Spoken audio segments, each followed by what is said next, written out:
আসসালামু আলাইকুম সবাইকে।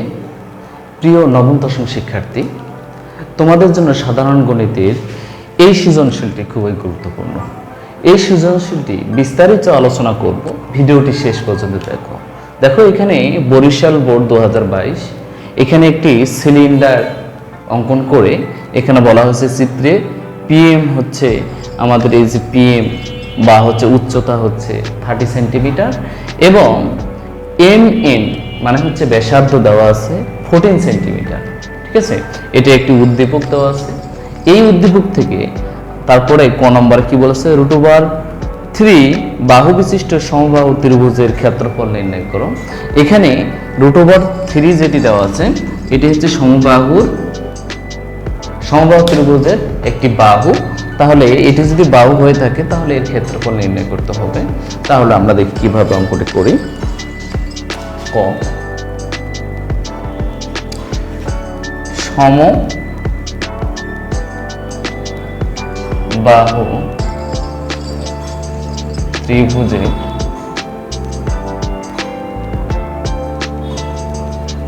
বাহু এ সমান সমান √3। তাহলে এই সমবাহু ত্রিভুজের একটি বাহু এটি দেওয়া আছে। এখন হচ্ছে সমবাহু ত্রিভুজের ক্ষেত্রফল আমরা জানি √3/4a²। অর্থাৎ আমরা লিখতে পারি সমবাহু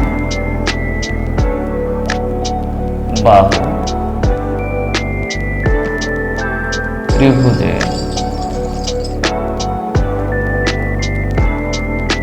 ক্ষেত্রফল সমান সমান √3/4a²। এটি দেওয়া আছে, এটি হচ্ছে সমবাহু ত্রিভুজের ক্ষেত্রফল, নিঃসন্দেহে এটা তোমরা জানো। এখন হচ্ছে আমরা এর মানটি বসে দিব, সমান সমান √3/4 আর এখানে আসছে কত √3 এর উপর স্কয়ার, স্কয়ার রুট কাটা। তাহলে আমরা এখানে কি পাচ্ছি 3√3/4 এটি পাচ্ছি। এটা আমরা কি করব, ক্যালকুলেশন করব। এটি ক্যালকুলেশন করলে কত আসছে দেখি, আমরা দেখি 3√3/4 এখানে আসছে 1.299, মানে আছে আমরা এটা লিখতে পারি 1.3, আমরা লিখতে পারি 1.3। এটা হচ্ছে বর্গ সেমি,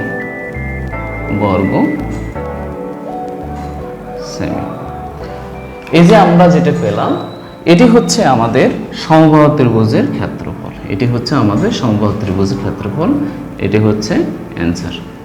ঠিক আছে, আমাদের ক নম্বর শেষ হয়ে গেল। এখন আমরা খ নম্বর করব।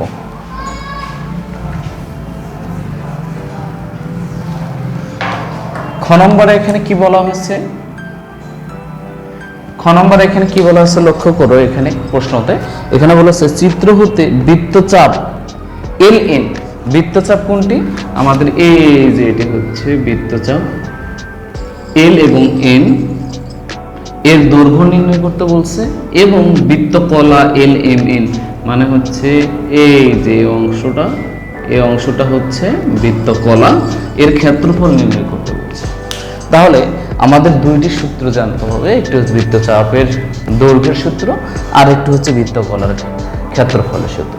আমরা নিঃসন্দেহে জানি বৃত্তচাপের দৈর্ঘ্যের সূত্র হচ্ছে θ/180 πr, আর হচ্ছে আমাদের বৃত্তকলার ক্ষেত্রফলের সূত্র θ/360 πr²। এই সূত্রটি জানি, এই সূত্রগুলো আমরা অ্যাপ্লাই করে দিলেই আমরা হয়ে যাবে। ঠিক আছে, দেখো তাহলে এখানে হচ্ছে চিত্রে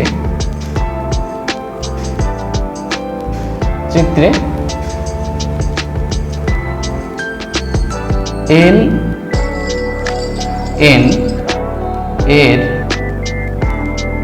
মধ্যবর্তী কোণ θ = 30 ডিগ্রি। লক্ষ্য করে দেখো এখানে হচ্ছে আমাদের যে কোণটি দেওয়া আছে এটি কত দেওয়া আছে 30 ডিগ্রি। এই 30 ডিগ্রি লিখে এখন আমরা কি লিখব, যে এবং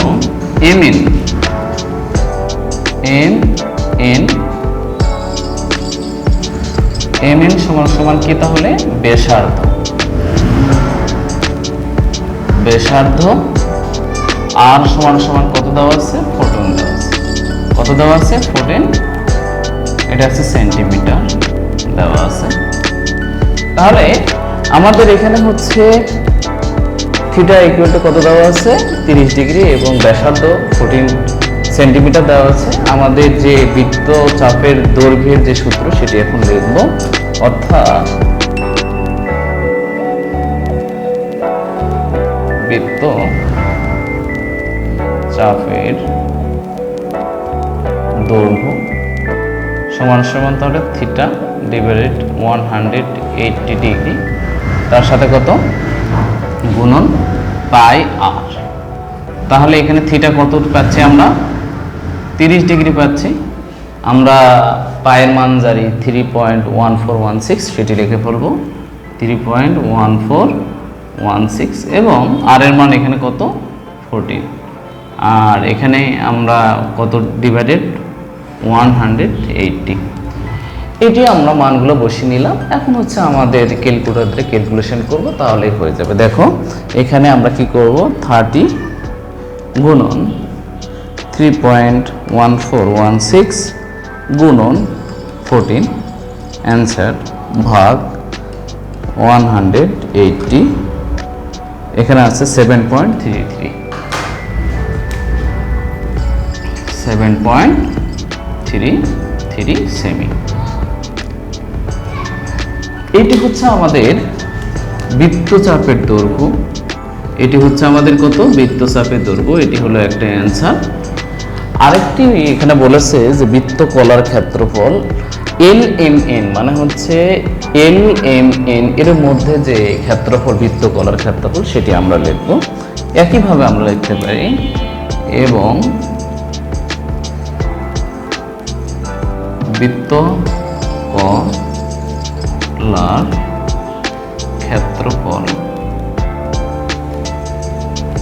ক্ষেত্রফল সমান সমান তাহলে কত থিটা ডিভাইডেড এখানে 180 ছিল, এখানে 360 ডিগ্রি হবে গুণন পাই আর স্কয়ার।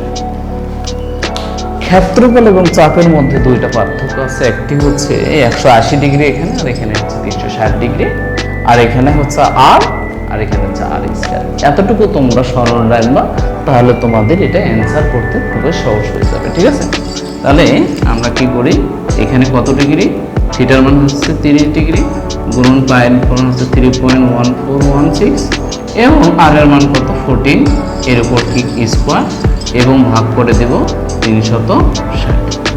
হ্যাঁ এই ডিগ্রি, তাহলে এই ডিগ্রি কেটে যায়। ঠিক আছে, এখন আমরা ক্যালকুলেশন করি 30 গুণন 3.1416 গুণন 14 স্কয়ার ডিভাইডেড 360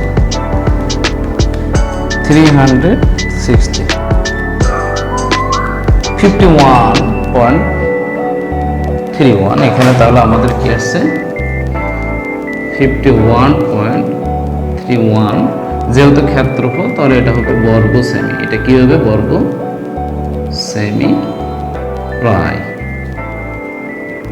ঠিক আছে, যেহেতু দশমিক আসছে তাহলে এটা প্রায় লিখে ফেলবো। লক্ষ্য করে দেখো যে আমাদের এটি হচ্ছে বৃত্তকলার ক্ষেত্রফলের অ্যান্সার বেরিয়ে গেল, এটি হলো অ্যান্সার। এই হলো খ নম্বরের উত্তর। কত সহজেই আমরা এই খ নম্বরের অ্যান্সারগুলো করতে পারছি। এখন আমরা গ নম্বরের অ্যান্সার করব। দেখি এগুলো মিশে ফেলি।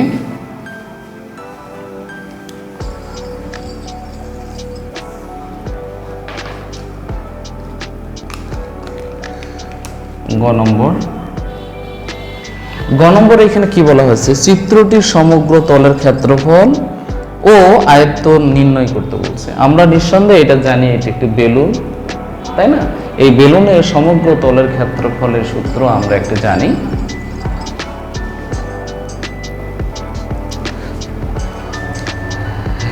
এই চিত্র থেকে দেখো গ নম্বরে কি বলেছে, চিত্রটি সমগ্র তলের ক্ষেত্রফল ও আয়তন নির্ণয় করো। তাহলে আমার এই চিত্রটা কি, এই চিত্রটি হচ্ছে সমবৃত্ত ভূমির একটি সিলিন্ডার অথবা বেলুন তোমরা মনে করতে পারো। তাহলে আমাদের এই বেলুনের যে আয়তন এবং ক্ষেত্রফলের সূত্রটি জানা, সেইটি আমরা অ্যান্সার বার করে হলো। ভিডিওটি শেষ পর্যন্ত দেখো। দেখো আমাদের প্রথমে লিখতে হবে যে চিত্রটি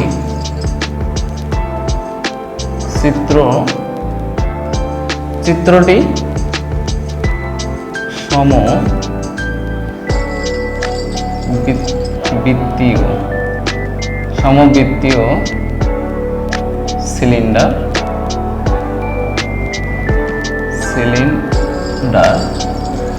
এটি সমবৃত্তীয় সিলিন্ডার অথবা তোমরা হচ্ছে বেলুন লিখতে পারো। হ্যাঁ, আর এখানে কি আছে, ব্যাসার্ধ দেওয়া আছে, অর্থাৎ তাহলে কি হচ্ছে এম এন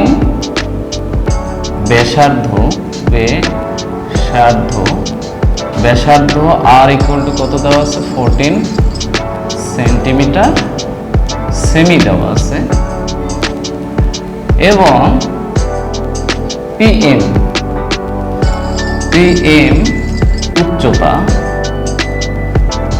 উচ্চতা এইচ ইকুয়াল টু কত দেওয়া আছে, এখানে দেওয়া আছে 30 সেমি এটি দেওয়া আছে, তাই না? এখন আমাদের এই সিলিন্ডার বা বেলুনের সমগ্র তলের ক্ষেত্রফল আমরা কি জানি, 2πr ইন্টু আর প্লাস এইচ, এটি জানি। তাহলে আমাদের সমগ্র তলের ক্ষেত্রফল অর্থাৎ সিলিন্ডারের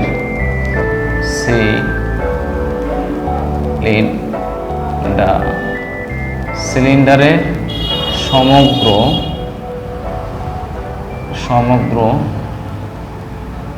তলের ক্ষেত্রফল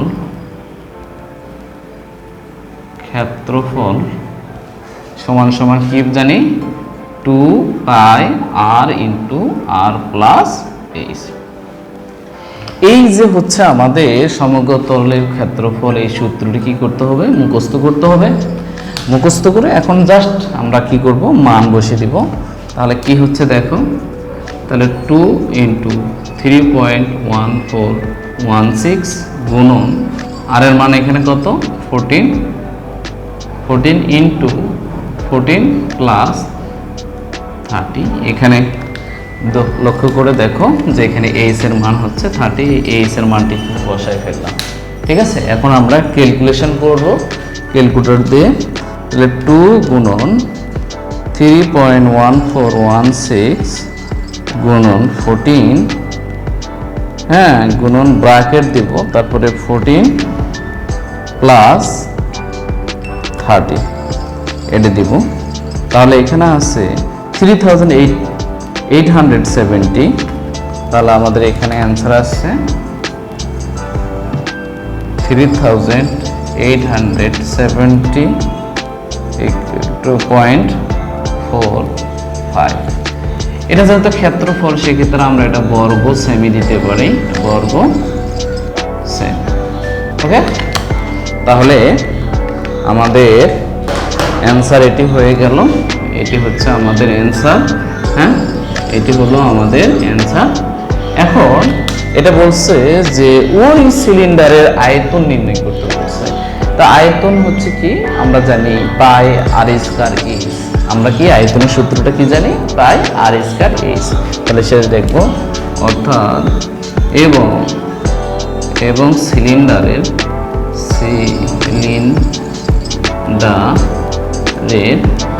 আয়তন তাহলে কি হচ্ছে, পাই আর স্কয়ার এইচ। এটি হচ্ছে আমাদের সূত্র, হ্যাঁ। এই সূত্রতে মানগুলো বসাবো, দেখো কি আসে। তাহলে আমরা এখান থেকে লিখি, তাহলে 3.1416 গুণন 14 এর উপর কি হবে, স্কয়ার গুণন 30। হ্যাঁ, তাহলে কত আসে দেখি। তাহলে এখানে আসে 3.1416 গুণন 14 এর উপর স্কয়ার গুণন 30, এখানে অ্যান্সার আসছে 18,472 61, এটা ঘন সেমি, এটা আমরা প্রায় লিখতে পারি। ঠিক আছে, এই হলো আমাদের উত্তর, এ হচ্ছে আমাদের কি উত্তর, এটি হচ্ছে অ্যান্সার। তো এই দেখো গ নম্বর এই চিত্র থেকে আমরা অ্যান্সার করে ফেললাম। এই অঙ্কগুলি খুবই সহজ, কিন্তু আমরা চিত্র দেখে এই অঙ্কগুলো ভয় পাই। সূত্রগুলো মুখস্থ থাকলে এই অঙ্কগুলো পানি পানি মনে হবে। তোমরা সূত্রগুলো কি করবা, মুখস্থ করে ফেলবা এবং এই অঙ্কগুলো প্র্যাকটিস করবা। এই অঙ্কগুলো প্র্যাকটিস করলে তোমাদের যে সামনে যে পরীক্ষা, ইম্পর্টেন্ট পরীক্ষাগুলো আছে, নবম যারা আছে তাদের জন্য বার্ষিক পরীক্ষা, দশম যারা আছে তাদের জন্য টেস্ট পরীক্ষা এবং 2026 সালে এসএসসি পরীক্ষা, 2027 সালে এসএসসি পরীক্ষা, তোমাদের জন্য এই অঙ্কটি খুবই গুরুত্বপূর্ণ। এই অঙ্কটি প্র্যাকটিস করো, সাথে সাথে আমার এই চ্যানেলে আরও অন্যান্য ভিডিওগুলো দেওয়া আছে। 2024 সালে 2023 সালের সৃজনশীলগুলো দেওয়া আছে, সেগুলো নিয়মিত প্র্যাকটিস করো, দেখো তোমাদের জন্য খুবই উপকৃত হবে এবং পরীক্ষা হলে কমন পেয়ে যাবে। সবাই ভালো থাকবে, সুস্থ থাকবে। আসসালামু আলাইকুম।